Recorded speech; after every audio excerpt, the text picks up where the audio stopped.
I'm good. I'm good. It's nice to be back. Yeah, we were just talking about it. It was 4 years ago, right? 2020. Yeah, during lockdown. Yeah, it was nice, nice and quiet in the bindery. We could do this. How are you?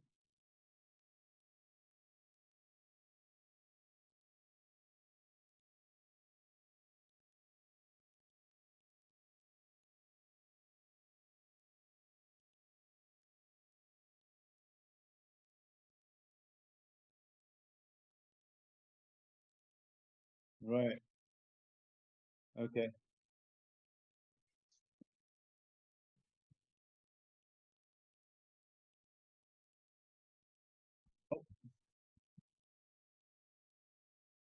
Oh. Hmm. How about Pavel? Can Pavel hear Yeah, us? yeah, they can hear you, but now they can hear Well, me. we are at Yeah, work, sorry about that. everyone, Sorry but about when that. we're online, we Anyway, can. once again, I'll just repeat it pretty fast. It's iBookBinding live stream. Nice to have everyone here. Ben Elbel is our guest today, which is momentous, and Ben sort of already answered to that, but I'll repeat it again because, well, there was no sound on my side.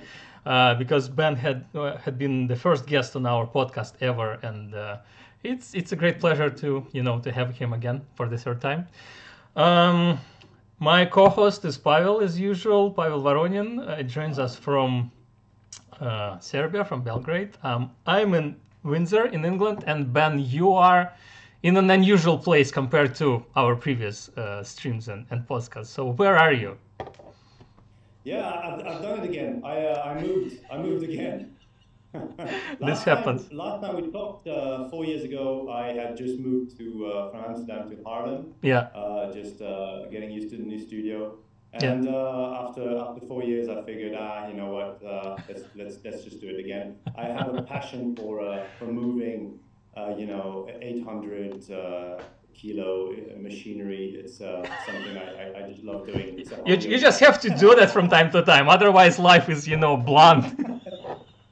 Yeah, exactly. Gets boring. But I'm in France now. I'm in Alsace. Yeah. That's the region close to the German border, northeast. And I'm in a small village called Lembach, which is in the nested in a valley in the mountain range called the Vosges. And it's a 1,500 inhabitant village.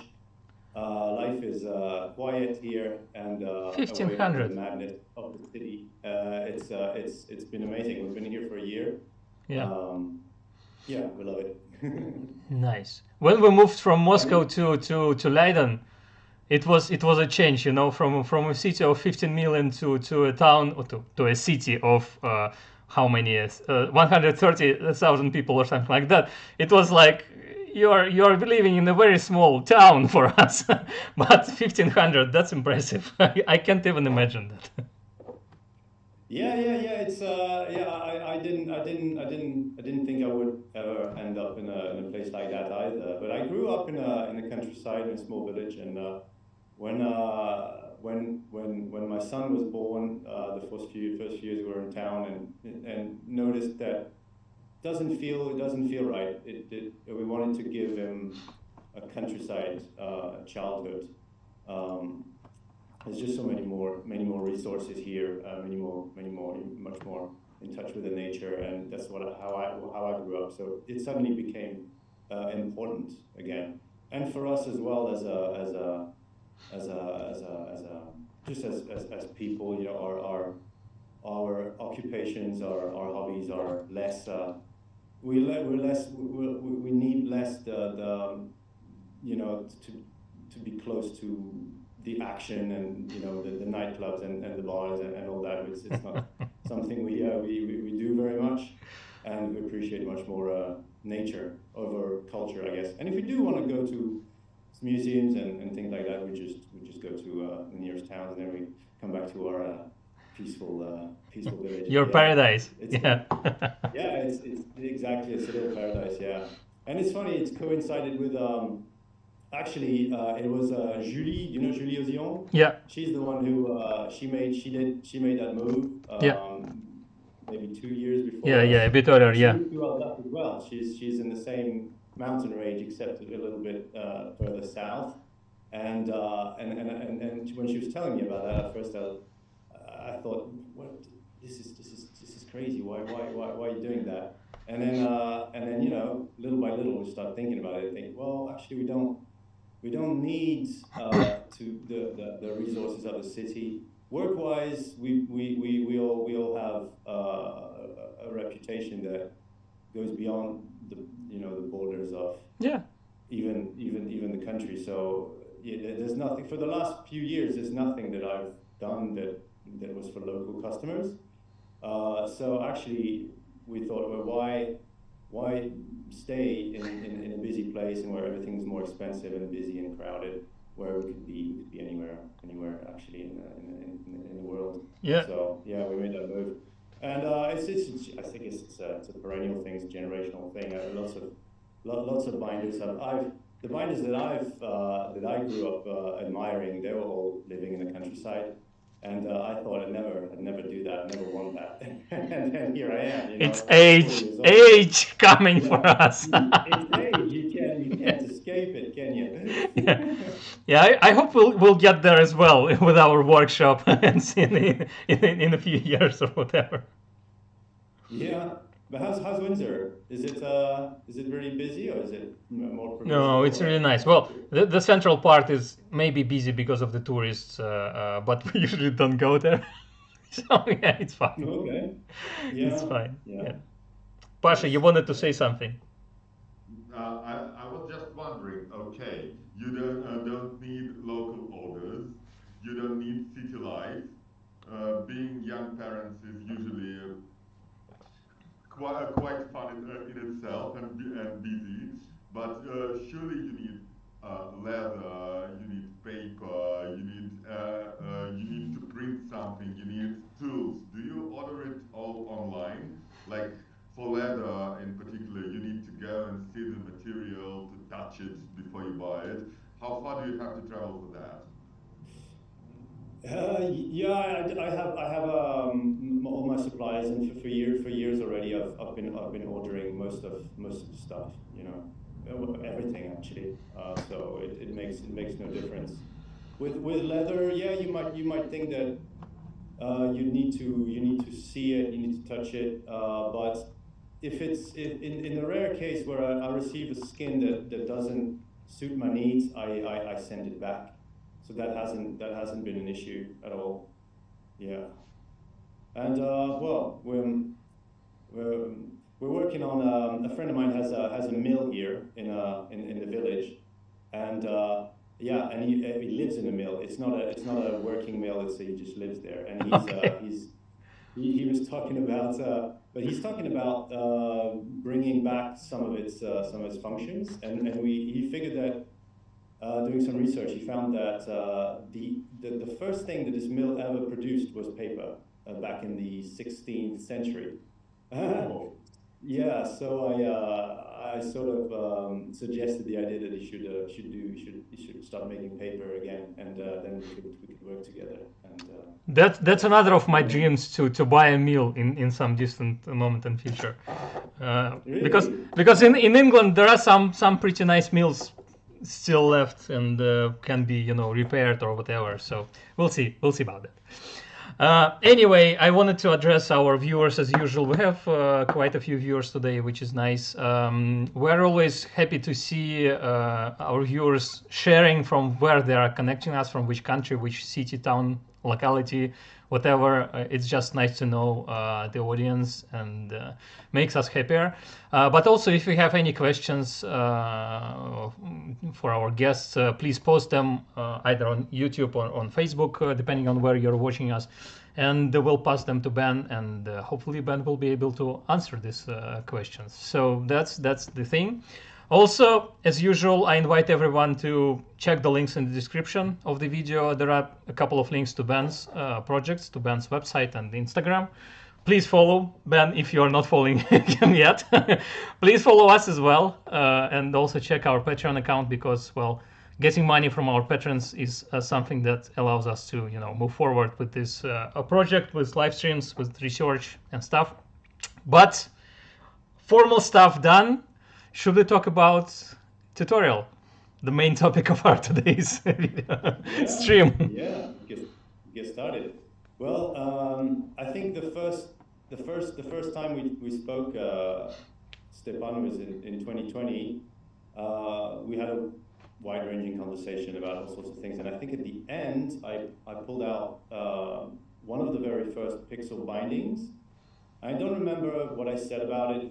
I think it was just a matter of showing it.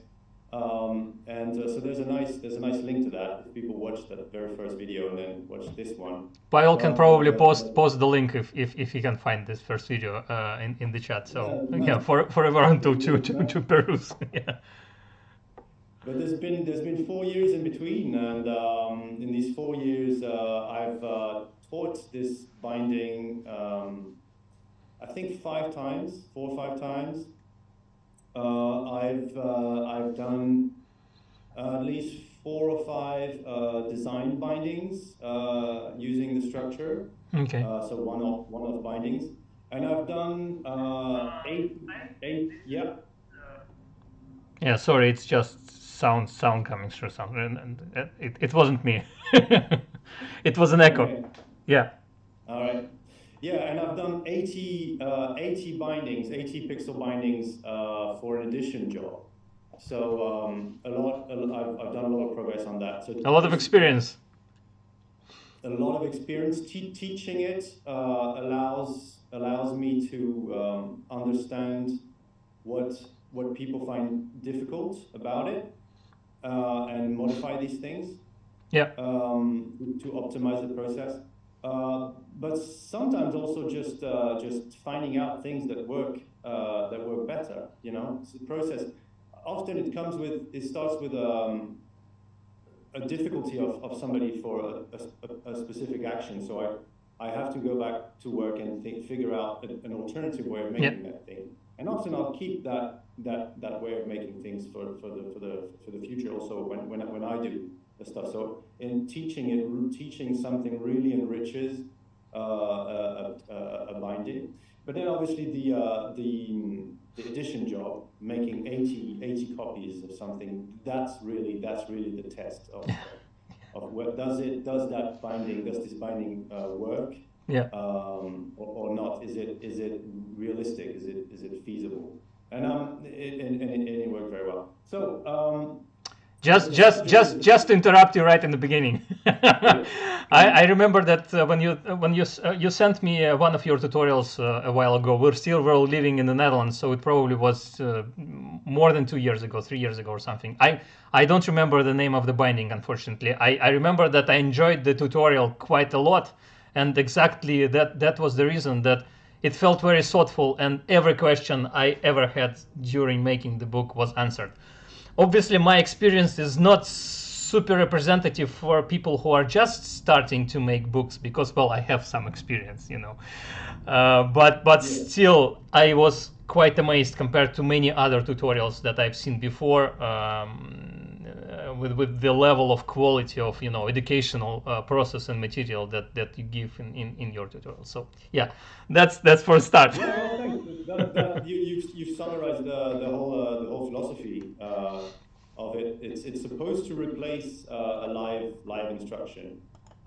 It's supposed to leave no stone unturned, and I think we've been able to do it with most of them, and I hope this one will tick that box as well. So the pixel binding. So maybe I'll start by showing you. I want to do a little history of how I came up with this.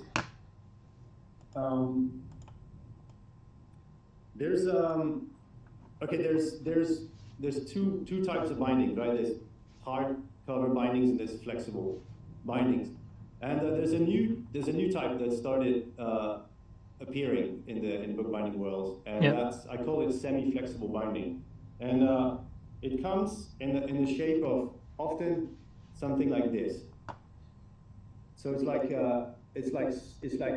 strips, rigid strips that are hinging with one another, Yeah. And there's a number of binders that have experimented with this style, calling them lamella binding or bindings or articulated bindings. Mm-hmm. And it's beautiful. It's really interesting.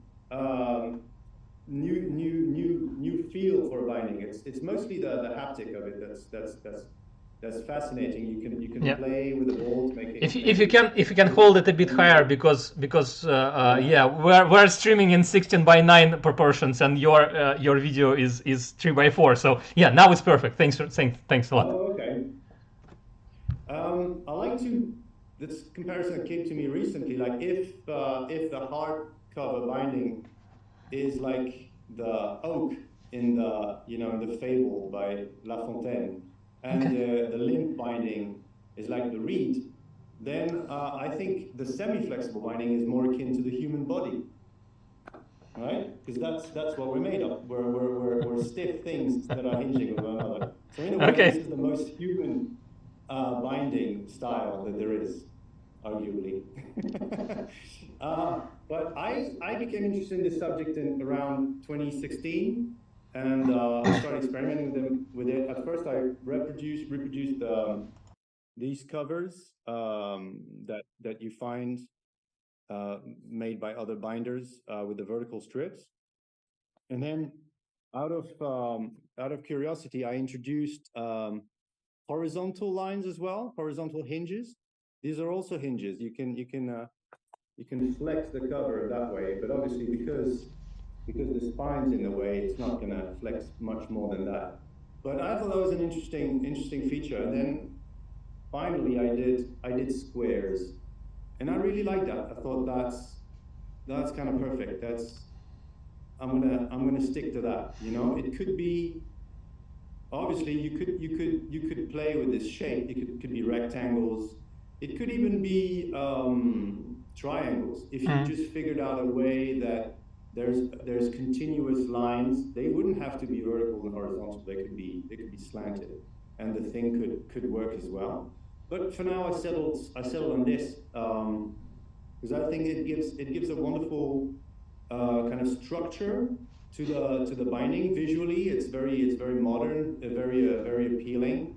What I found is that if you apply decoration to it, the grid really supports whatever you're going to do as decoration in a very powerful way.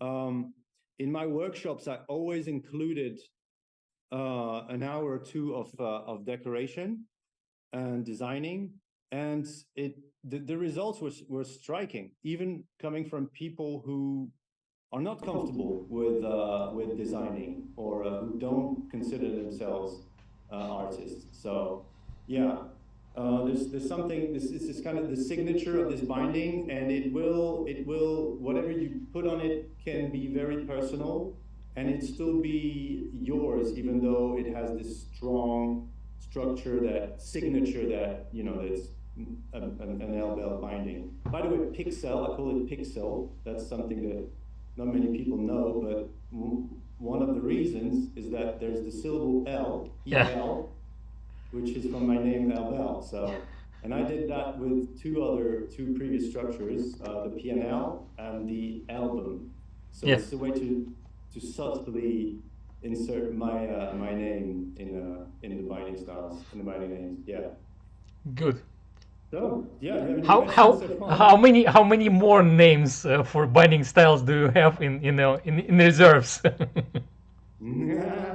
I don't have anything else coming to be honest. I have think I've closed the cycle. Maybe you can never say, you can never be sure, but I think I've done my journey of exploration of alternative structures, and I've now entered a new phase, a new cycle.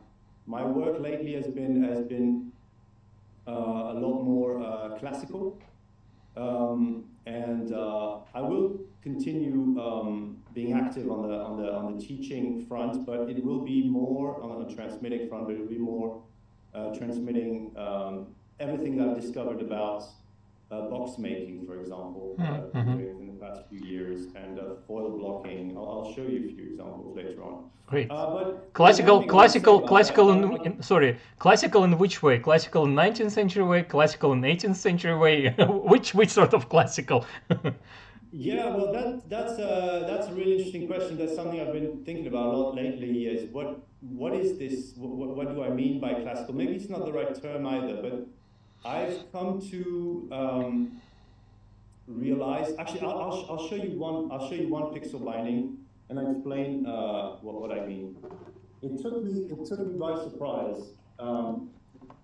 But this is one binding that we've part. There were 2 volumes that we did for this edition job, Imagica, and okay, on one hand, it is very innovative. It is very bold, very different. But one day it hit me. Actually, this binding has everything, all the features of a traditional binding, in the sense of a classical binding, let's say laced on binding. Mm-hmm. Okay, it has a round spine. It's not something I've done before. Round spines in the context of Pixel? alternative structures. Oh, okay. I think I deliberately wanted no round spine, because round has, to me, there's an association. Round, we associate that with the traditional. I don't. Maybe some of our listeners can say what they think about that, or maybe you can tell what you think about that. But I think there's clearly something, you know, with the roundness of this. Yeah. That's the first thing, and the second thing is the fact that it's ornate. I started decorating much more than I used to do. All of my previous stuff had plain boards, or just associations of materials, maybe one material on the spine and something else on the board, and using materials as they are, as you buy them, and just working out powerful color combinations, but no more than that. I think ornate is in and of itself a traditional element. It is in opposition with the modernist or postmodern approach of having things straight. You know, like all the let's maybe look at what the Bauhaus, the inheritance of the Bauhaus. Flat roofs on houses, plain materials, sleek, undecorated surfaces. This is, I think, what I've been the mindset I've been in so far when I've been exploring alternative structures, and it suddenly hit me. Oh, I am now. I've circled back. I've done all that exploration, and I've circled back to the classical. It's so interesting. As if I had done my kind of hero's journey, and at first I rejected all these elements of that I associated with classical, maybe because I didn't know what function they had. You know, I didn't understand them, so I thought, okay, that's an irrelevant feature because I don't understand, so I'm going to reject it. But having done this journey, having had experience as a binder, I now understand why we round the book. Simple as that. We round the book so that it doesn't lose its shape. A book with a flat spine will become concave, yeah, very quickly. A book with a rounded spine will also lose its shape, but it will be far less visible, far less quickly. The roundness of things has something to do with the wear, right? Something that is round wears less quickly. Yeah. And that's also, I think, a classic preoccupation. Something that when you're deconstructing things and when you're exploring, you don't worry about that. You just live in the moment. You think, I want to make something that looks good for now on a picture, but not not in 10 years. So I'm more concerned with these things as well. And then, yeah, like I said, the ornamentation. So that was my little thought about classic versus modern. And but it's really something that I've observed in myself. And because I always thought that I was this, rebel forever kind of person, And I realize, well, I've done that. I've done my teenage rebellion.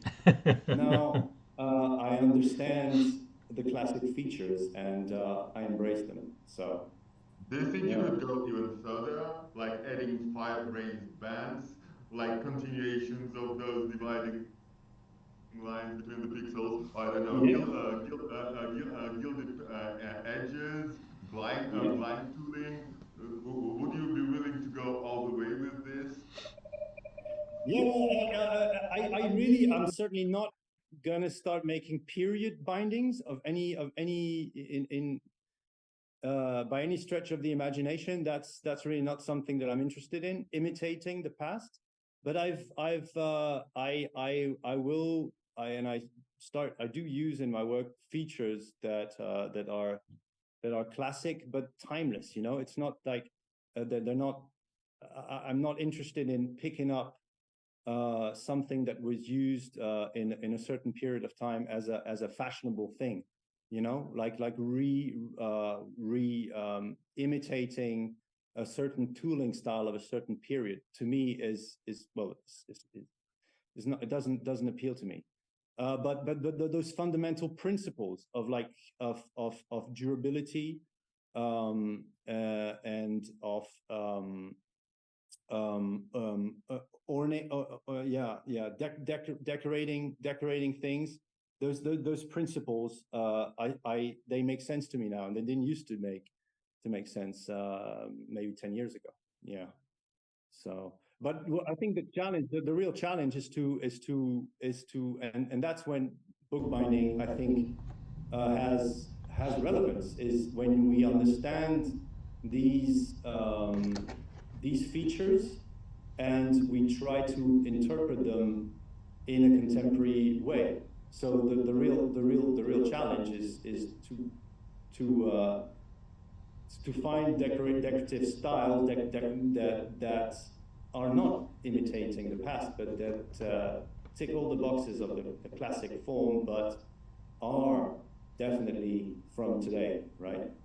That's what I'm interested in. I think it's much more. That's sort of what I wanted to discuss a little bit as well. That when you are inventing a new technique, a new style of bookbinding, it's not only about visual representation or bizarre application of some techniques or whatever. You can do that obviously, but probably mostly for one-offs. But if you want to do something that can be replicated and used by all the sorts of different people, you have to think about technical aspects of the book, and it should have some qualities. It should last for some time. It should be used by people. So that's quite important, probably. So it's interesting to see how what your path was figuring out this stuff.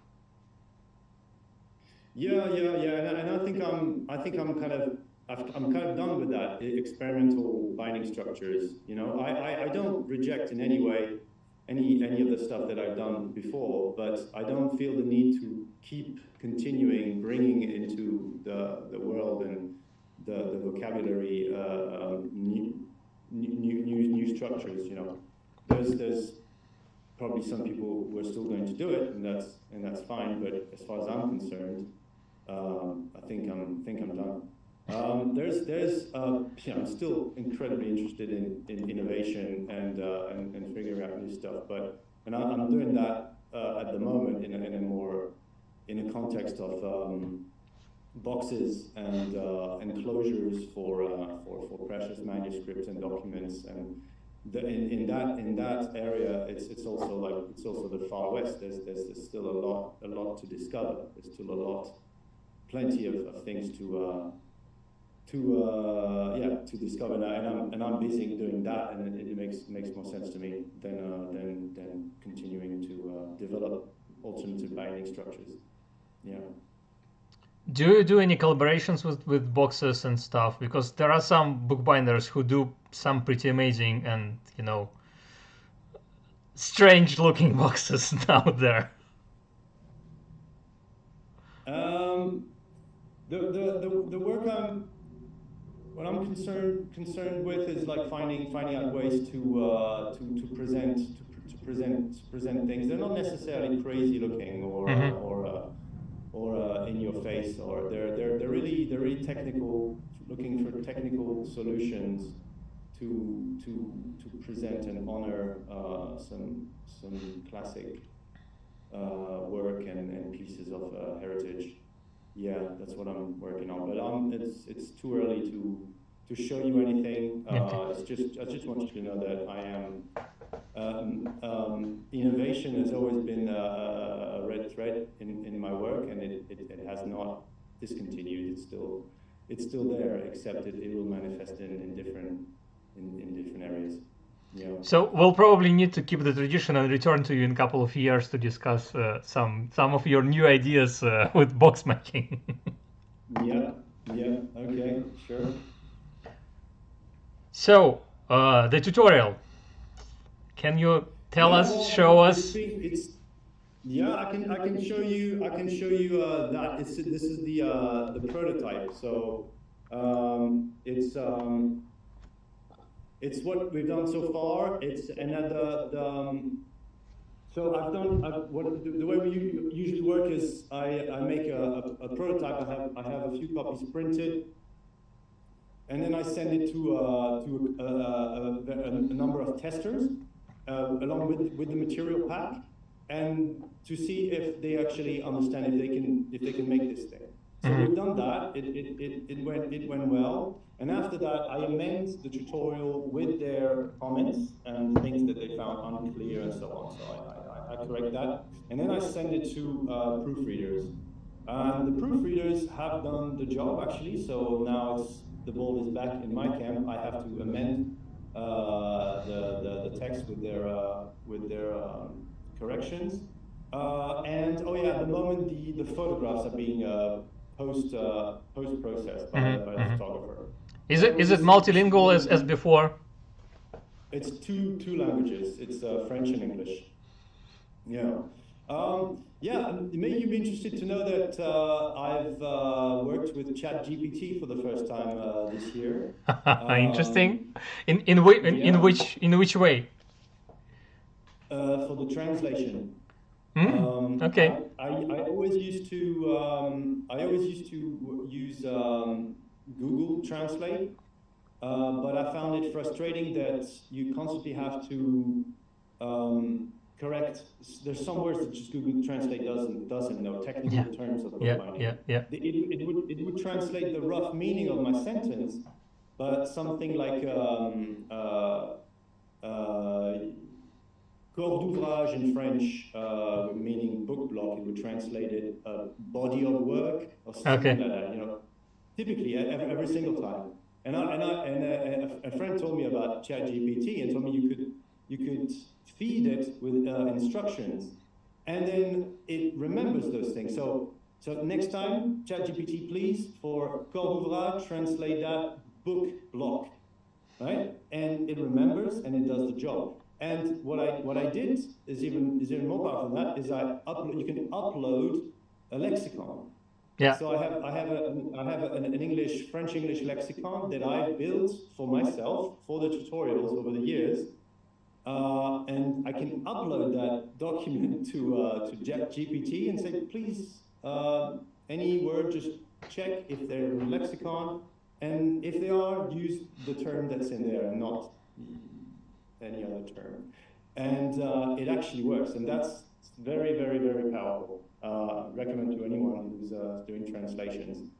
Nice to hear that. Yeah, interesting. The one funny thing though about it is that I noticed that over the course of the day, the AI seemed to get sloppy a little bit. Like it seemed to. Have you noticed that too? Yeah, you need to ask it to return to to baseline from time to time. Yeah. So it's like a human. It's like a human being. It was at some point it becomes lazy, becomes forgetful, it becomes sloppy. You're like, hey, please refer to my document. And then he would say, it never apologized, but it'd say, thanks for pointing out that to me. And then the next answers were more correct. The next translations were better. Yeah. It's really fascinating. That was my first ever use of that. And well, I've signed up. It's the paid version because you cannot upload documents to the free version. And I think I'll keep it because since then I've been asking it all sorts of questions, and it gets me results really quickly. It's just My wife and I both have paid versions at the moment because she asks it lots of stuff about biology and some aspect of chemistry and some scientific stuff she's interested in, and you always need to double check what it gives you because sometimes it's just rubbish, but it's impressive how much it can do. But at the same time, I'm also using it both for my work and for some other stuff, and I was asked to do some custom stuff, some custom 3D prints for a client, and I typed in ChatGPT like, how much should I ask from a client for a job? I use so much plastic, so much time will be spent on printing. 3D printers cost that much money, and my hour costs so much. And it gave me the whole, thought process about how I should make the price for these items, and it sort of corresponded with my ideas, but I had a bit wider range, so I was quite happy. So from now on, if I have any custom orders to print, I will ask ChatGPT. Yeah. Did you see the recent post of Dmitry? He asked ChatGPT if bookbinding was like an art, like a craft. Yeah. It gave very interesting answers to that. Yeah. So. It's also an interesting conversation starter. Pasha, you're quite amused, I see. Do you want to add anything in your professional capacity of a computer engineer? Well, actually, I work with AI and I teach AI, but most of what I do is very much NDA, so I can't comment on that. But I'm really fascinating to hear how it creeps even into as distant from AI fields as yours. Yeah. So I totally agree that translating using AI is the new standard. Like a colleague of mine made tests, and actually, on average, AI-based tools for translation got better than people. That is just a fact. So, like, you need to pay a really big amount to a really good professional to get a better level. So it's basically it killed off a starting level profession already. It's not talked about as much, and editing too becomes less and less feasible at a starting level, and so does coding. So it's not a threat to high-level professionals, but to those who are just starting. That's a problem. Talking about coding, so we went on a tangent, but it's sort of related to what we're discussing today, and marrying the centuries-old craft with modern technologies or whatever. So just 2 days ago or 1 day ago, OpenAI opened the new version of ChatGPT. And supposedly it works better with writing code and some other stuff as well. And I was like, I have a couple of ideas of what I can add to my website. And so one of the things is that when you need to measure the, especially for beginners, when you need to measure your cover boards, how they are placed, what distance to keep from the spine, what the spine should be, what the width of the spine should be depending on the book block, and so on. So I prompted ChatGPT to create a calculator for all these measurements, and as a result to create an HTML file that will allow to input some information about the size of the book block, about the thickness of cardboard, and stuff like that, and give it as a representation, as a chart, as a picture with the book cover and with dimensions, and it did it in like 30 seconds. Really? So yeah, and there are some. I need to add some tweaks. I need to tweak a little bit more. I need to add more information to it. But I was impressed. I can do it myself, of course, because well, I have some experience in programming. But I will spend, well, I don't know, half a day to do that or something. Especially as I didn't do any programming for some time. But so yeah, that's there can be definitely some use for that stuff for artisans and for for bookbinders and for other people like us. Yeah. Well, the question becomes how to ask the question, right? With chat. That's the skill. That's a skill that you need to have in the modern times. Yeah. Ask the knowledge of asking the question. But I'll say it won't to people who are worried about it. I say it won't eliminate, the need for human intelligence and originality. A friend of mine who hires people in the company, and he sees all the CVs coming in, and he noticed that they all look the same, and he figured that they're all written by ChatGPT basically. So then it becomes, the person who stands out is the person who's willing to edit that or put his or her own twist on it. So yeah, it just becomes different. The standard becomes different, but it's still talent and competence that stands out. Yeah, it's still there. There is some hope for us humans. Yeah. So I'll take a bit of pause from our talk, and I will read a couple of comments, because usually I do it a bit earlier, and some people were posting there right from the beginning of the stream. We don't have any questions yet, so if you have any questions, please post them. Questions about tutorial, about bookbinding in general.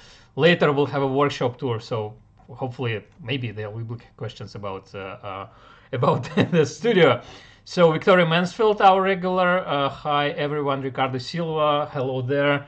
Don DeLuca also says hi. Ziad from Leicester, UK. Don DeLuca is from Australia. Then PK Lagrange, hello from Virginia, USA. Francoise Fogelinsang, hi from Spain. So pretty wide geography today, and also we had Wouter de Vries on Facebook.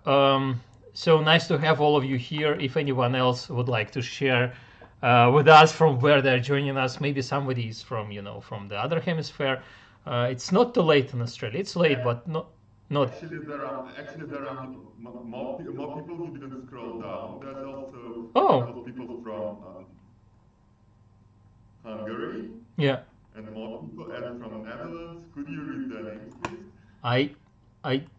I don't see it for some reason, because my chat wouldn't go lower.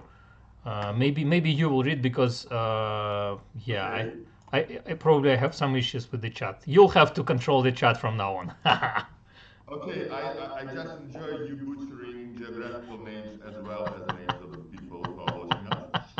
So, Mark Somagai from Budapest. I'm pretty sure I butchered that one. Yeah. There's also Andrew from Melbourne, Australia. Well, we had Mark on our live stream before, so. Yeah. Michelle Castley from Port Lincoln in South Australia. Quite a few Australians today. Ricardo Silva from Denmark. And Noe Crisalida from Argentina. And there was more people, and I can't read this name, but I'll try. Radai Konivatorbai, also from Hungary. I'm so sorry. Usually it's Stepan's fault, and this is just funny. Hi, everyone. Yeah. Cool. Well, hi everyone. I'm curious to know what you're most interested in. So let us know. Shoot us your questions for sure.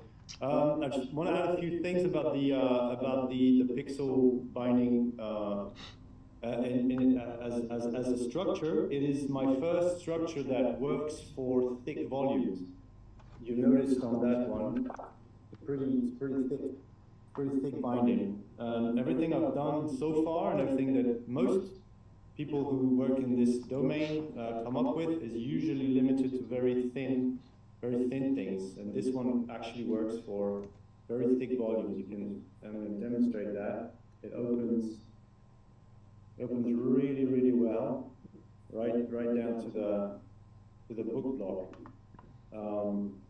So that's one thing. And another thing I want to say is that it is a binding style that is quick, relatively quick, and rational to make. Because I can testify of that, because I made 80 copies for an edition, and it didn't take us 10 years of work.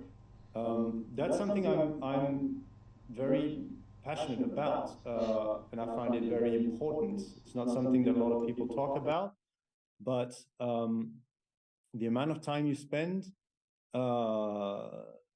is on something is very important. So if you want to make a living from what you do, you have to learn economy of movement. You have to learn to work quickly, and it's all very well to develop things that are astonishingly complicated and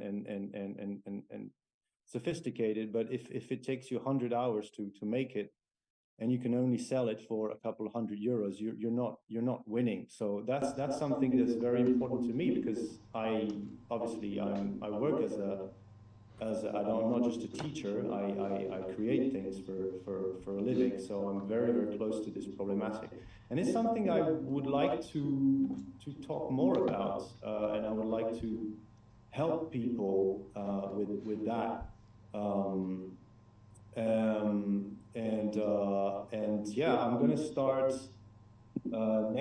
next year, probably early next year. I'm going to, like I already mentioned, my new goal is to transmit everything I've learned about box making. And I've developed lots and lots of processes, box making, looking at it from, I wasn't really taught box making, so I approached it with innocent eyes, and I figured out lots of things, lots of ways to work very neatly and quickly. So I'm going to be teaching those things. I'm going to be making new tutorials. It's going to be digital. It's going to be digital. It's going to be digital videos downloadable from my website.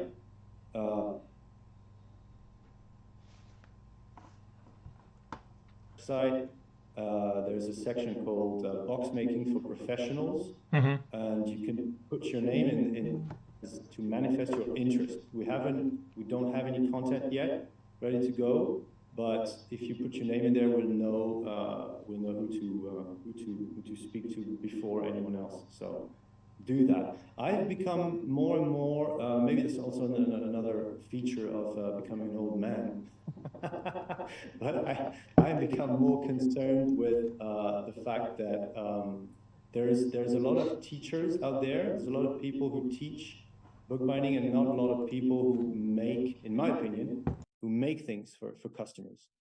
And it's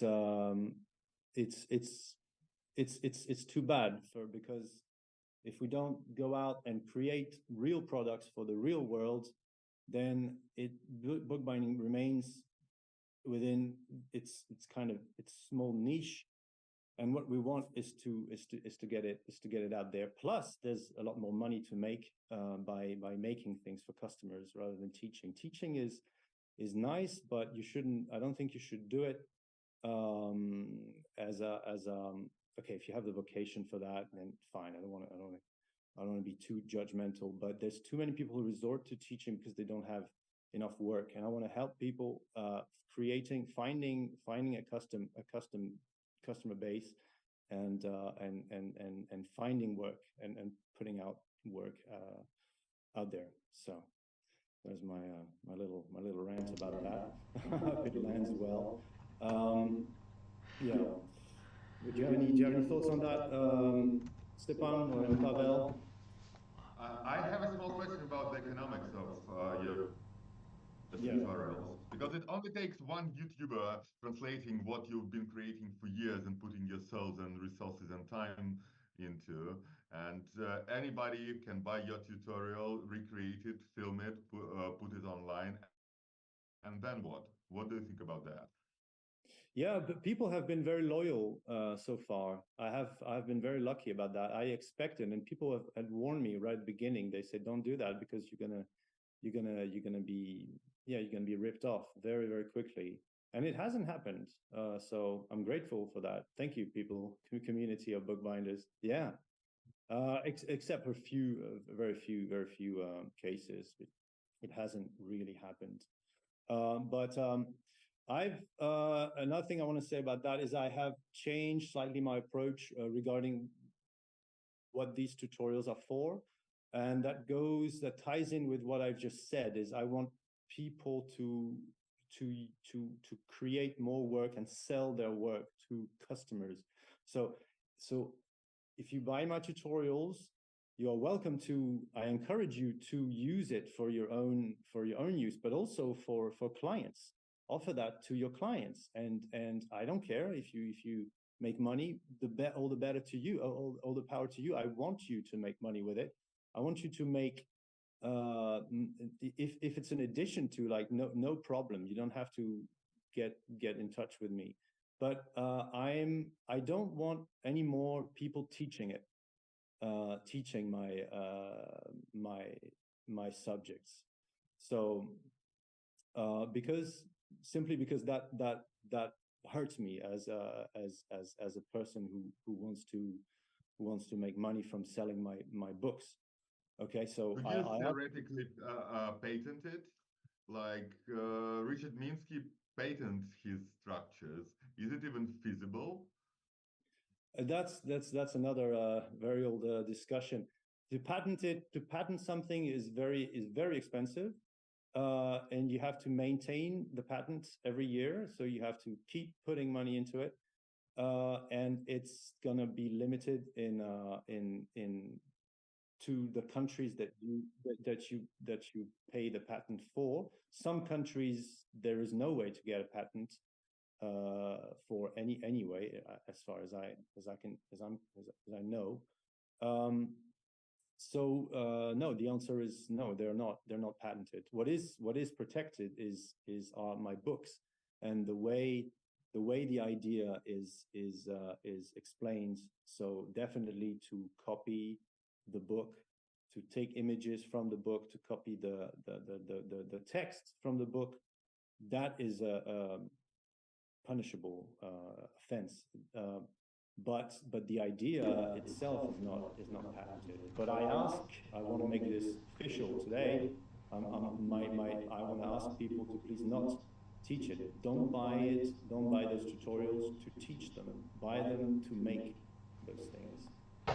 But that's also sort of where your approach shines, because the tutorials are so nicely written that I don't think that any copycat would be able to create their own tutorial following the same style in a such complete and understandable way. So that's definitely something that nobody can take away from you. Yeah, that would be super counterproductive to try to copy it, but in a different way. But even teaching, I would prefer if people don't teach. What I mean, and don't transmit this in any shape or form other than making those things. I want more people to make beautiful work and take inspiration from me, and all the other binders out there to create things rather than think, oh, I'm just going to teach this. I start thinking also, there's lots of people who take a workshop on the weekend and then on a Monday they offer it to their students. I don't think that's right. I think people should have, you shouldn't teach things that you do not master. I think you should have experience in things before you teach them. So I'd like to, there's been a conversation going on lately with on social media, and myself and Julio Zion has started a conversation on this topic, and we would really like to get a conversation going, a discussion about this issue of what basically ethics of teaching, and what you should do, who's entitled to teach something. I'd like people to think about it a little bit more. And is it okay to teach something from somebody who is alive? You know, to take a structure from somebody and to go out and teach it. What should you do? Should you ask? Some people are happy with it, but some people aren't, and that's my case at the moment. And I'd like my will to be respected. So, and I think I have a right for that. Let me know what you think, everyone. I'd be more than happy to discuss it. I think there needs to be a discussion about it. There's unwritten rules about this, and I think they need to be written. They need to be written down. We're working on that. Yeah. That's definitely an interesting conversation. That's true. I'll read a couple of questions not related to this issue, but finally I had some problems with YouTube. It didn't download the messages to my computer, so I wasn't able to read them before. But there are some questions about this thick pixel binding that you showed us, so I will read them, and hopefully you can give at least some answers.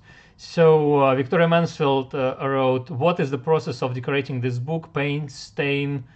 Can you give some insights about that?"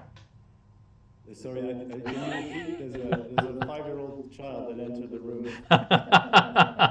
It happens, yeah. So, what is the process of decorating the rounded book? Paint or stain? So, if you can give some insights. Yeah, I'd love to. This was entirely blocked, foil blocked, with a large stamping dies. Is it leather or? Yeah, no, it's paper. The material underneath here is this black paper. Okay. And we've blocked it with on one of the large on this press over there. I will show you more the foiling department later on. But I can already explain how this was done. So it's a network of lines, and you can see there's three colors, I think. So red, blue, and yellow. Yeah, and then there's the overlaps between red and blue, which create purple. There's the overlaps between red and, wait a second, red and, what is this? Oh no. Oh no, this is something else. No, orange, here we go. Yeah. Orange is overlap between yellow and red. Yeah. This design was created by Roderick Cornelissen. That's the Dutch chap who did an internship with me for a whole year, and he's a graphic designer by trade, but he was interested in bookbinding, so I trained him for a bit, and then he went another direction, but that doesn't matter. When I received this job, I asked him to create a design, giving him some guidelines, and it was going to be a pixel binding. I gave him a little bit sort of a vision that I had for it, and and he came up with a couple of designs, and then we refined the one that I like the most to end up with this. It's really it's a stunning. I'll have to show you the other one. So that's the complete set with volume 1 and volume 2. Imagica, okay. Imagica that runs through the spine. The title is blind. This is the first step. Is the title is blind stamped, very deep, and then it's the whole thing is covered with line stamps, and because this initial blind stamp is deeper, it will not get covered with lines. It's the same thing that happens to all the hinges, Mm-hmm. where you can still see them. Mm-hmm. Yeah, this is one of the works that I'm. You sort of answered to a different question that we also had. So let me find it. Where was it? Is the spine pixel LED 2 in flat spine binding? So obviously in with the rounded spine you have pixels on the spine as well. But I think on flat spines you also have pixels, or not? I haven't really done flat spines. I've done whenever I've done flat spines, it's been Japanese more extreme oriental structure, Mm-hmm. where the wouldn't be a codex. It would have been single pages with stab sewing. Yeah. And by the way, the technique leans itself very well to this structure as well, because you have the grooves, Yeah. in which you can have the sewing, run the sewing through.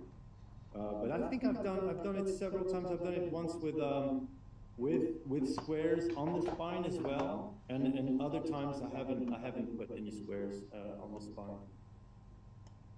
Yeah. I prefer to have them. I think the spine is very, very striking. We lost Pavel for a moment. Just let me figure out something, because I need to rearrange stuff in in Zoom now. Yeah, now everything is fine. So yeah, thanks for that. Let me check. There were some other questions as well. Let's go through them. What is it? I'm not sure about questions, but definitely some comments. Where can we buy the metal stamps that you use to decorate the pixels? And what pigment should we use to dye the leather? We'll talk about it later, probably when you talk about your machines. It's not pigments, it's foil. Yeah. But I mean, we'll return to this question a bit later. Yeah. Then Ricardo Silva, it's nice to hear the pixel binding works with thicker structure. I have purchased all the other tutorials and I'm really impressed with the quality of the material. Looking forward to try it out. Not really a question, but still.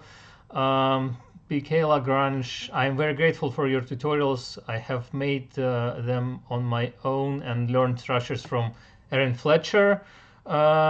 I give them as gifts and they are so appreciated.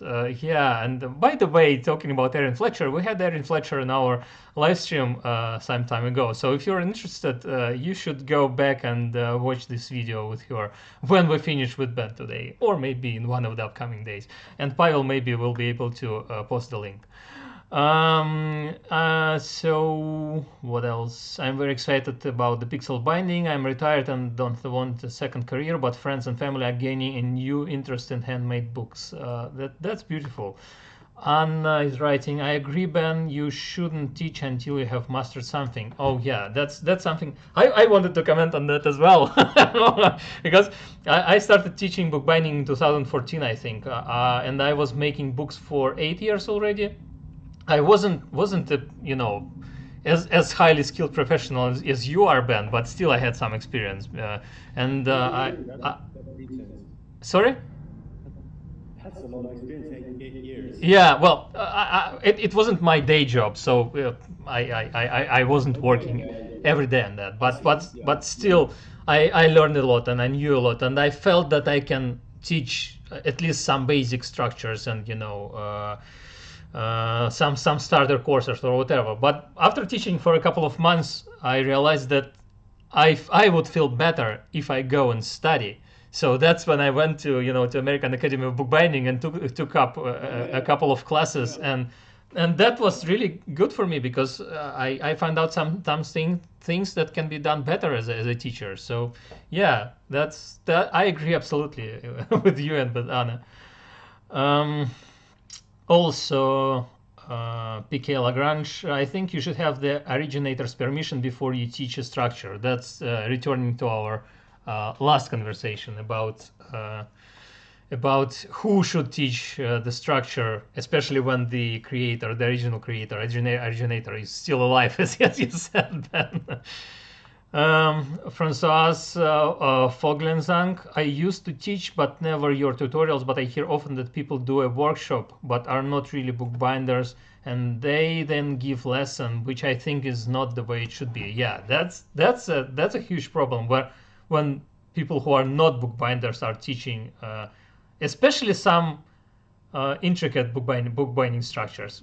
Anybody can learn, can study, can teach people make a simple case binding. That's or I don't know, Japanese binding or step binding or whatever, some simple structure. But if you are going for something more intricate, you should definitely have a lot of experience in making this stuff and understanding the I forgot the word. The technology of this book, of this style. So yeah. Yeah. And you should have made lots of them. You should have in all sorts of different sizes. It's not the same to make a even you mentioned case binding. I disagree with you. Not everyone can teach case binding well. I think case binding is a very skilled thing. If it's done well, it involves a lot of skill. A good case binder. I used to be one. There's tremendous skill in making case binding because case binding is a cheap binding style, so it shouldn't take more than an hour or so. And that's a person who knows how to make a case binding can knock it out in 20 minutes. And I think that's the person qualified to teach it, in my opinion. But yeah, we should really have a debate on that. We're going to propose in the next some time a kind of code of conduct, point by point, and see how it's received. I think there's a need for something like that to be written, to have a reference, text of a reference.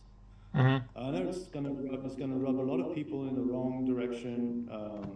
Not everyone's gonna agree, but I think our profession needs it. We need to have standards. So we're gonna see where that goes. Okay. Well, yeah, that's definitely an interesting and discussion that's good to have. What else? Ricardo Silva wrote, that's a very good topic. I can see the positive side of YouTubers promoting the art of bookbinding, but they forget their responsibility. There's a lot of misinformation a beginner might pick up. Yeah, and that's also an important point because sometimes when you learn something wrong, then it takes a lot of time to unlearn it and learn again to do it right. So that's I sort of like all people who are trying to make books, but all over these years we did our podcasts and live streams. We definitely had some beef with I'm blanking on the word, scrapbookers. No. Yeah. So there are some really nice examples of scrapbooking, but quite often things you see on YouTube about scrapbooking, about how to make a book, are just my hairs start to crawl or whatever. I don't know how to express it, but sometimes it's just me too. It's out of love. It's out of love for the craft, Stepan, that we have this reaction. And it's sorry. And it's not only because they sort of they cut corners or whatever. The many things they explain sort of wrong can be explained right, and it wouldn't take that much time to do it right. So Yeah. why wouldn't you do it right in that case? Um, let me see. P. Topio wrote that I cannot hear him at all. I think, well, I tried to increase the sound on my side, but yeah, before that, everyone seemed to be hearing us well. Please tell us if you can hear us now, but sorry if there are any problems with that. So I think that's it to the questions for now. Don't you think it's time to do the workshop tour? We don't have that much time. Yeah, I'm okay with that. Stepan? Sorry. What You about the good with workshop that? tour? I'm dying to see Ben's studio. Yeah. Let's move on to the workshop. It's time. Okay. So, you want me to change it? Yeah. Now it's. I think you've changed it already. It's vertical. Yeah. Yeah. And the other side. Yeah. Okay. Well, so this is my studio. I'll just give you a quick 360-degree. It's my sixth studio, huh? So last time was my fifth. I already insisted on that. This is my sixth studio, and I have a passion for organizing things. And every time I move studios, things get better. And so yeah, I have a lot to show you here. Maybe we start with that. So at which number it will be perfect? When I'm in the grave.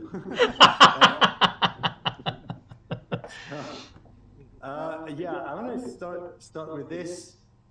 This is my storage. This is a bookbinder's dream come true. At least this bookbinder here. I've had iterations of that in my previous studios that were leading up to this. Sorry. I just wanted to say that your storage area in Harlem was already looking quite impressive, but that's another step forward. Yeah, it's a step up. Here I have very high ceilings here, almost 4 meter high. So I took advantage of that, and I was able to put in that on that wall everything. Well, there's still bits and pieces at other places, but they're strategically placed close to the machines that need it. For example, right? So I have foil in the blocking area, and not in the storage area, obviously. Yeah, so it's tall. So I have a ladder here that I can climb and grab all the things at the top. A bit like, I like the style of it, right? It looks a bit like a library. It's library style. So that's kind of cool too. But over here I have all my rolls of cloth, Hollytex, whatever, wood veneer, stone veneer, leathers are here. Then we have the horizontal storage. I have 3 plant chests, 1, 2, and then 3. This one was custom made. I made it myself with a friend. It has all every layer has got another color. So I use a lot of colored paper, and so that saves me a lot of time. It's like in a paper shop. That was the inspiration. Very cool. And then over here, it's the vertical storage for anything that's self-supporting. So boards and planks. I have it in two sizes. Then at the very top, I've got over there. I've got my spare blades. They're out of the way. That's nice. It's a bulky big thing.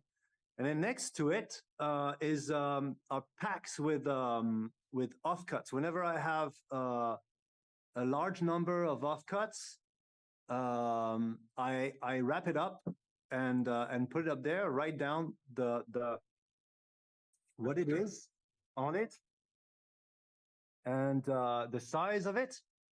And then whenever I need something, for example, I need some thin board in lots of them, not just one, but I'll remember to look here first, and it works really well. So, but it has to be labeled. That's the tip.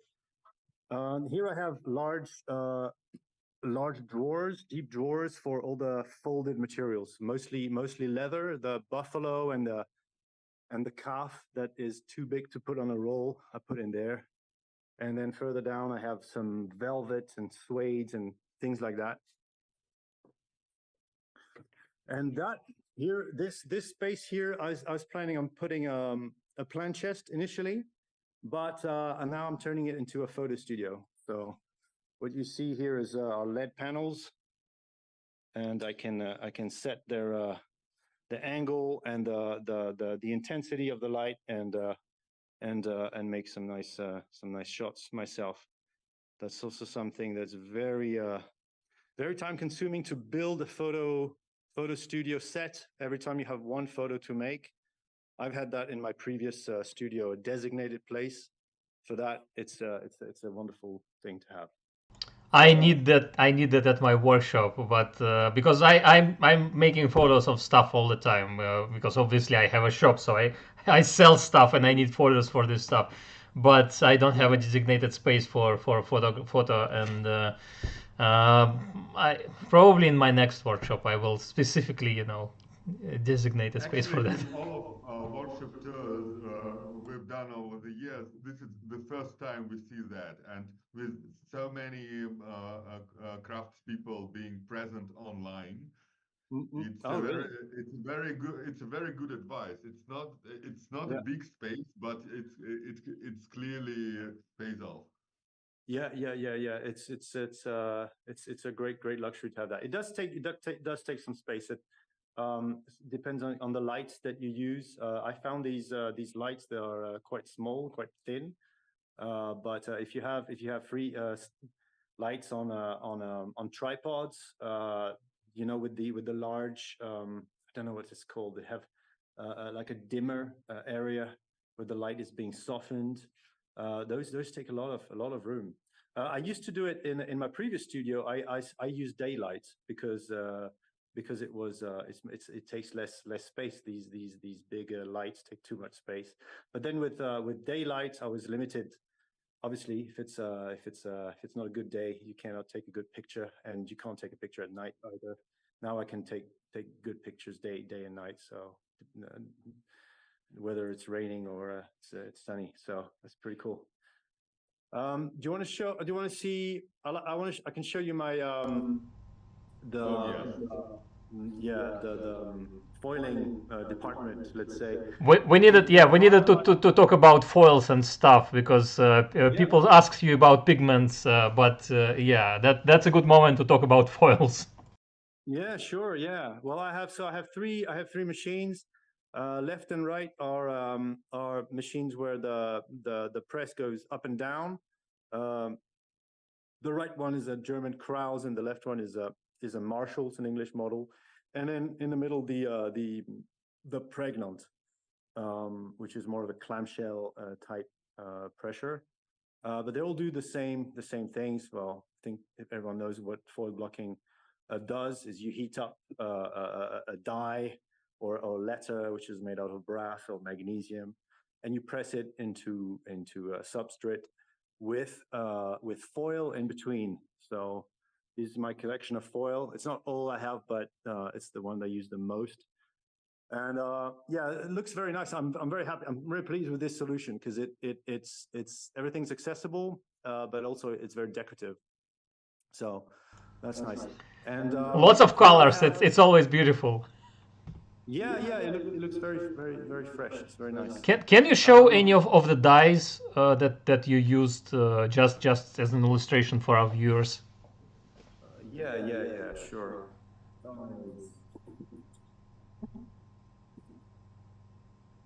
Let's see what I have in here.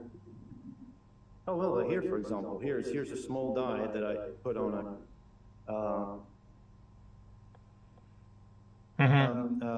a piece of steel. So this is my my stamp. It says Ben Elbel and the date. And the piece of steel is to attach it, right, in the machine. Okay. And then the die that is this fella. I use magnesium only. I know some people swear by brass, but I have found it to make almost no difference. Here's a slightly larger one. I have a few letters, but not many. And over the years, I almost never work with those letters anymore. In fact, the pregnant I use almost exclusively just to sign work, because it's got my signature stamp in it, and I use it to sign things. And so you update it once a year. Yeah, absolutely. Yeah. Here's a few examples. Well, I recently started signing with Ben Elbel. First, I was signing Elbel Libro, but I made this shift recently. Also, my Instagram account is now called Ben Elbel. I want to put my name forward. Yeah, those two large presses for this one can do up to A4, and this one is up to A3. So the bigger the image size, the heavier and sturdier the machine needs to be. That's just physics. Maybe something that people might find interesting is a few samples of foiling, which I've collected in those two frames. Just to show the diversity, the variety of things you can do with foil blocking. I absolutely love foil blocking. It's this over there we've got letters, Bodoni. So this is actually using loose letters on paper. Here's an M, but it comes out, it's negative, right? Very interesting effect. So those are, after that it's all dies. This first top left was movable letters, but everything else is dies. This one is a pattern, is a house pattern that was designed by Kike, and I use it to decorate my own papers. So I can block up to A3 with that. So I remember that when I came to your workshop in Harlem the last time, you showed me some quite amazing decorated papers that you blocked yourself. And do you continue to do that? Yeah, absolutely. This is really a cool way. It's an expensive die, but then you can use it in all sorts of ways. I can vary obviously the color of the substrate. It can be paper, it can be cloth, but vary the color of the impression as well. Sometimes I can have multiple impressions. I can play with that as well. Yeah, this is really cool. It allows me to create decorative papers that only I have, right? Are not available anywhere else.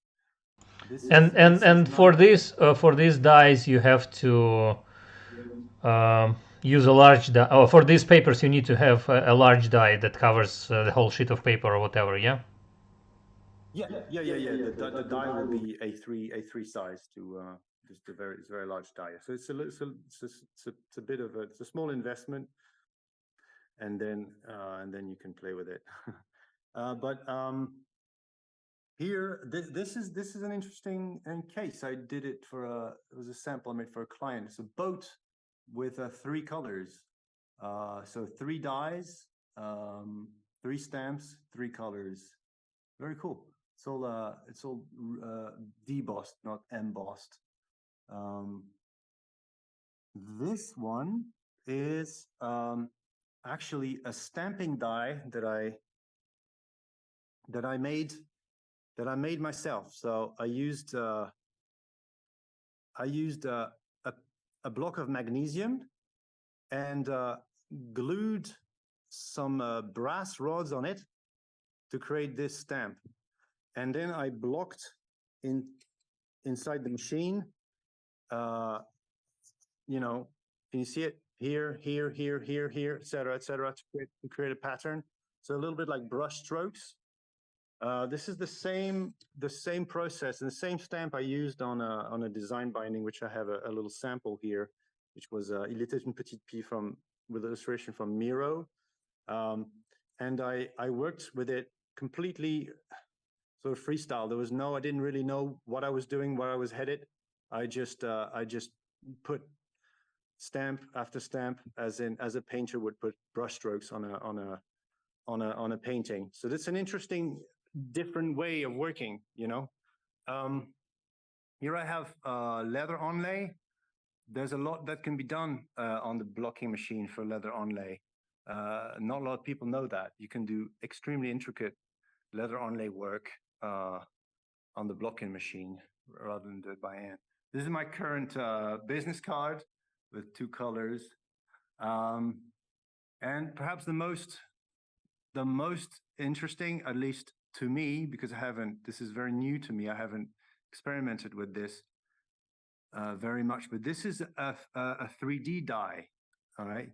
So what you see here is a picture of a unicorn that is actually 3-dimensional. And it's just incredible how the light hits it and the quality that it has. So I love that the grain of the leather comes through on the animal here. I think it's particularly suitable for the subject. And then this one is also very interesting. It's only a small sample, but this was done by reverse stamping, where actually for this one I used the blocking press with nothing inside. So very smooth plate here. Then I put a texture. Don't remember exactly what it was, but something that has a texture onto that part of the press. And then I put a piece of leather, and then I put foil on top of it. Oh, so the textured thing was under the leather. The texture was under the leather, and it's going to print. It's still going to print on top of the leather, and because there's something pushing at some parts and other parts not, it'll get an impression that way, and it's very different than a regular foil blocking impression, because normally you always have a debossed area. With this process, it ends up completely flat. So yeah, that was any questions about that so far? That's a good question we should address to our audience as well. So we're getting to our 90-minute format soon, so we'll be gradually, going to closer to the end of this live stream. But if you still have any questions about workshop, about stuff we discussed before, please post them now, because that will be the last opportunity for us to pass them to Ben. Yeah, do you have anything else to show in your workshop? How it looks from outside? Maybe I'll show something that is going to seem very simple to lots of people, but I don't think it is actually. Presses, nipping presses. I have 2 or 3 or 4 of them, but this is the one I use the most. And I've seen so many workshops, including schools, including professional binderies, that have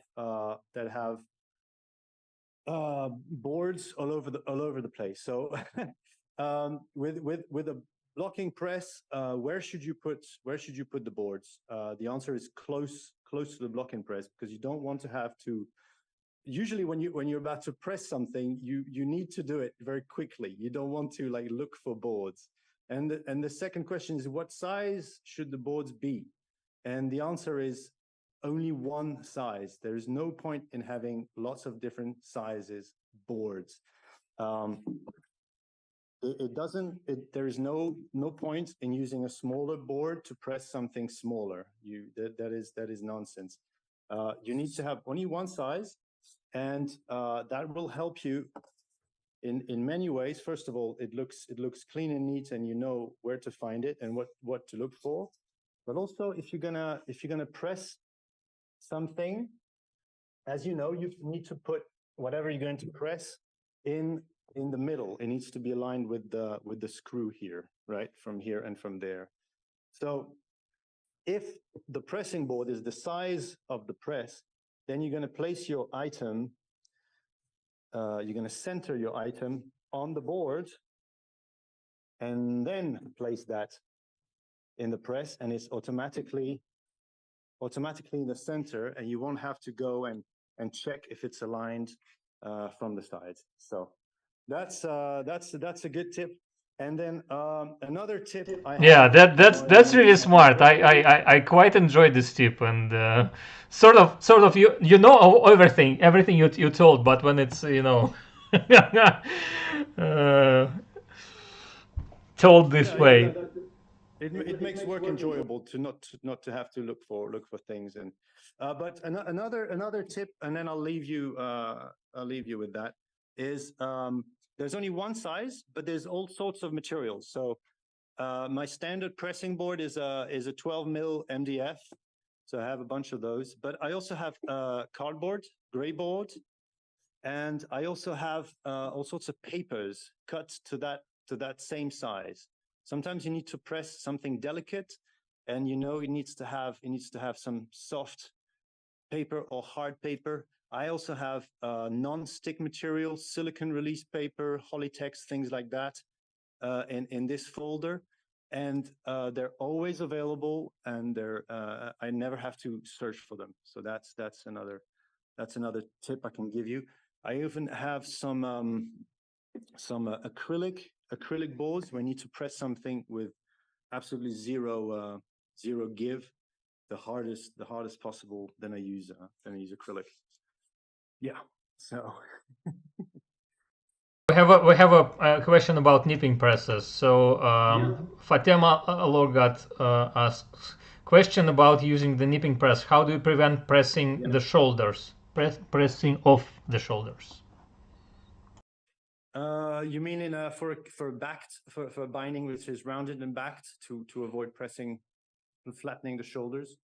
Then you put.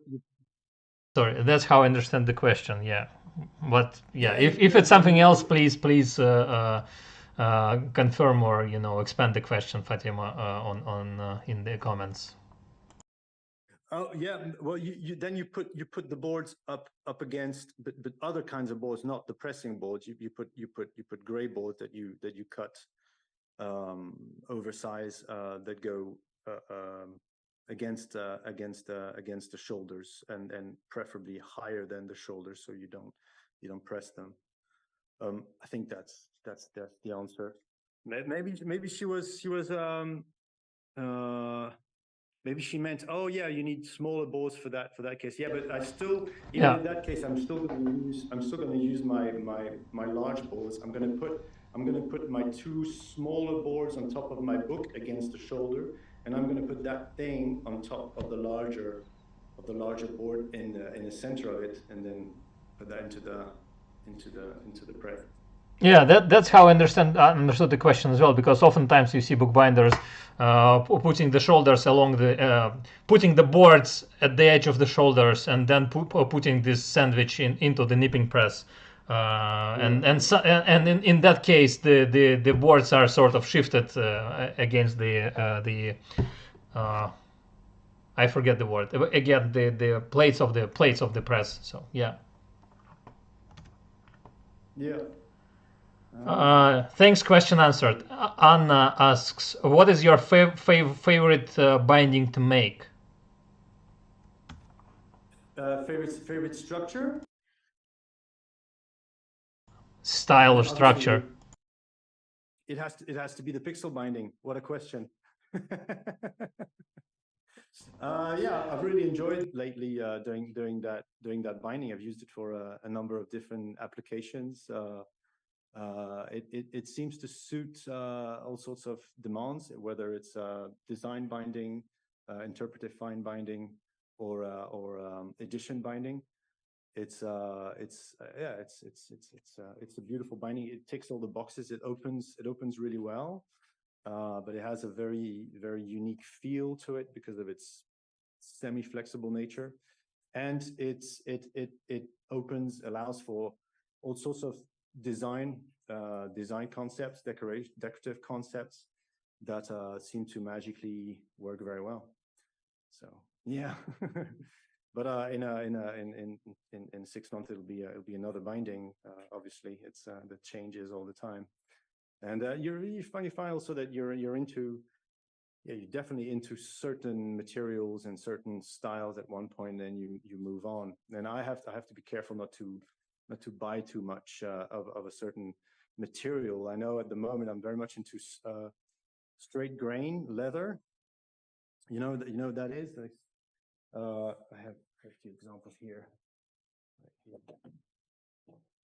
Straight grain goat. Yeah. I just love it. Very sophisticated.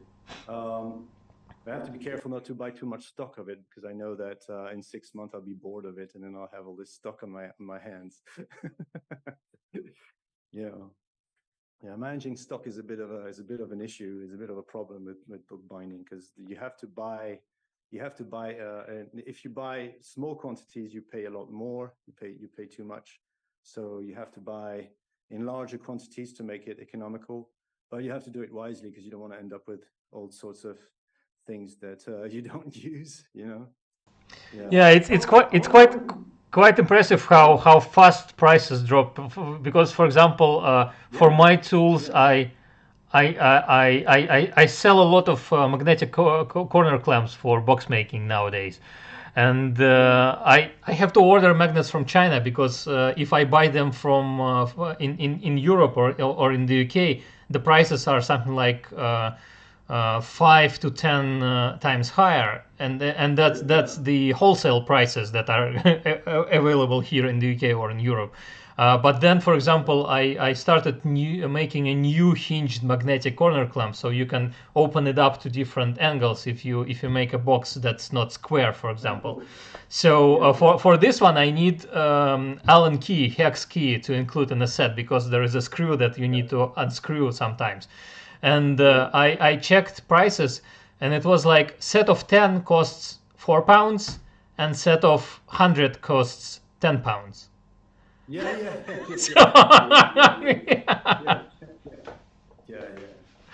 You bet. Yeah. I know. It's exactly that. And I have lots of offcuts, offcuts. It's an overstatement. It's leftover of materials from the time that at some point I used to do lots of menu jobs for hotels and restaurants, and they were often in buckram, and there were minimum order quantities on those items. I had to buy 50-meter, 100-meter rolls, and so I'm left with lots and lots of that stuff. Don't know what to do, but I found a good use, and that's I am also one of the things I wanted to show you. A good use for buckram is to cover the tables. I used to put board on my table. I completely stopped doing that. Boards would get dirty, and I'd have to change them every few months. And I started covering my benches with buckram, and that stuff you can clean every now and again, and it's much more durable. That's what I wanted to mention, because I saw your. Firstly, I wanted to mention your benches because they're amazing, and I know we talked about those in the past. yeah. I still have them. And then I saw that the surface was different, and I was like, "What's happening here? It's not board anymore. What's happening?" Yeah. I've also added some drawers to some of them. Like this guy has got drawers on both sides. On this side, it's got the accessories for the guillotine, and on the other side, it's got the accessories for foil blocking. So And I have another one over there where I added a whole bunch of drawers underneath. So they're really customizable, and yeah, I like my benches. But buckram is a good tip, especially if you have lots of leftovers of it. Yeah. So there are a couple more comments and questions. I guess I will read them out. You will probably answer right. them, and after that we will finish the stream. Not to keep you too long today. Yeah. Does it sound fine? Sounds good. Yeah. Okay. So what do we have here? Anna wrote, "A nice, can't wait to get my hands on the tutorial." And so are the many other viewers of our today's live stream. And I will just mention that there is a link to Ben's website, and can you pre-order the tutorial, or how does it work? No pre-order. You need to wait until it's and when do you open the sales? It's November 10th. I should have. Right after Leiden. I think it's 10th. Let me see. November. Yeah. It's November 10th. Yeah. So Okay. That means it's a launch. We'll probably have some kind of live stream, some kind of release. I don't know exactly how we're going to do it yet. But basically what it means is the product will be available for purchase online that day. Yeah, good. So that will be early November, and you can order it from Ben's website. Please subscribe to Ben's Instagram. That's always worth doing. There's a lot of interesting stuff there. Subscribe to our Instagram as well. We would be happy to see new followers there. What else? Martin Hawk, I love these innovative methods to foil block. What kind of bonding material did you use to glue the small rods to the die? Presumably it has a bearing on the temperature you use. It's a great effect. Thanks. Yeah, it's a heat sensitive tape. It's the one I use to attach my dies on the blocking press by default. Including you use. I wanted to ask including the magnesium ones, but you use magnesium all the time. So yeah, my question isn't relevant. Yeah. It's this stuff, it's slightly brownish. So this one is made by 3M, but there's a variety of suppliers, I guess, and manufacturers. And it's when it gets hot, it starts to melt, and then it sticks. It's a great it's a great substrate. It's a great tape, and to clean it, I found that thinner works very well. It dissolves it. Thinner, and especially if the plate is still hot. So you add some thinner to it, and it sort of starts doing. Scrape it off. Yeah. Nice. So it's an enjoyable process as well. Yeah, absolutely. Yeah. Ricardo Silva asks, where do you source material, especially book cloth? I usually import from Germany and the Netherlands, but it's quite limiting. Yeah, I found all over the place. I have I have a lot of stuff from the company Van Heek. Yeah, Van Heek. Mm-hmm. Seems a long time ago. That's a Dutch cloth company. And they have the product called the doubletta. This is a quite famous cloth of them. They do also Brianta. The people do Brianta, but especially doubletta. I find it very, very beautiful. It's a two-tone cloth. So it has black and another color. So it's quite sophisticated. It's very beautiful. And depends on the quantities, but they have minimum order quantities if you want to order from them. But otherwise, there's distributors. Schmidt is really good. Who else for cloth? I haven't ordered cloth for a long time. actually. But Van Heek used to be my favorite, especially when I was in the Netherlands, because they're local. And for the boards, where do you buy boards? Boards, we also in the Netherlands. I still live on my reserve that I did, from the Netherlands.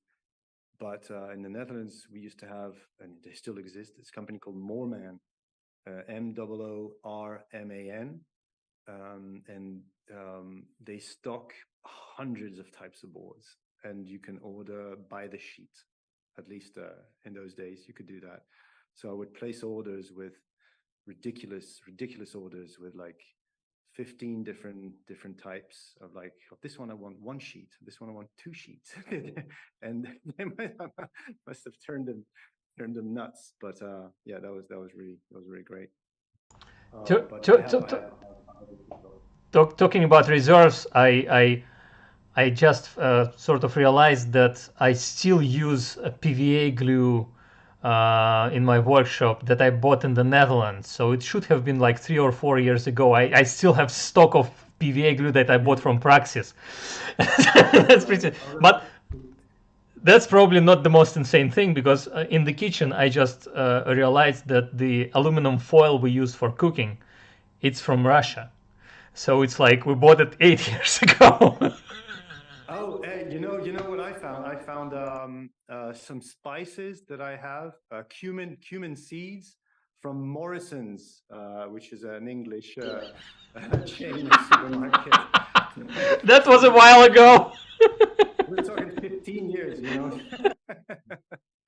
and it's still good. They find seeds in pyramids and then make breads with them. So.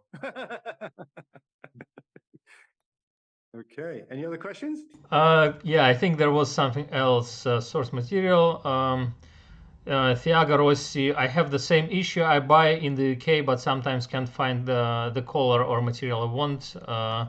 Not to meme paper. Yeah, but I guess that's it. Yeah, Ricardo Silva wrote, that's an amazing tip, but we don't know about what exactly in this comment. But there were so many amazing tips during this live stream. So I hope all of our viewers enjoyed it as much as we did. Pasha, do you want to say something? Because the last part, it was mostly Ben and I talking. Yeah. I'm okay. I really enjoyed listening to you too. I like it how passionate you are about all those small details. But I have to say, of all the workshop tours we've seen, yours is one of the most memorable. I really like the quality of light. That is what I like. I imagine it's nice. It's nice working in there. Yeah, good lighting. Yeah, absolutely. Yeah, that's very important. Yeah. Sometimes I open those windows and there's daylight coming into, but I have to have it closed. Yeah, no, it's lovely. That's really nice. I hope. As a photographer friend of mine said, you can never under-invest in your light. So yeah, light is the most important thing. Yeah, for sure. I hope I will have a chance to see your workshop with my own eyes at some moment in the future. Oh yeah, come see you. You'll be our guest. It's a nice area. Spend a couple of days. We've got the mountains. We've got some castle ruins around. There's some forts from the Second World War that you can visit. There's some. Yeah, it's great. Really, we're very, very lucky here. So again, I invite all of our viewers to check the links in the description. Subscribe to our social accounts. Subscribe to Ben's Instagram and check the website. Buy the tutorial when it's available for sale early in November. And also I wanted to mention something. We had some echoing during this live stream today. Some of the viewers mentioned that unfortunately I had to use not my standard rig for streaming today, and there were some technical things that we couldn't mitigate. So sorry about that. I understand it happened mostly when I was talking or Pavel was talking. So Ben's part should be clear and fine. But anyway, I think it was a great talk. Thanks a lot for, giving some insights, showing us your studio. And it's always a pleasure to talk to you, Ben. And we'll probably return to you, as I said, in a couple of years when you want to talk about box making or something like that. Yeah, it'll be a pleasure, and I think it'll be still here this time. I'm kind of done with moving around, so.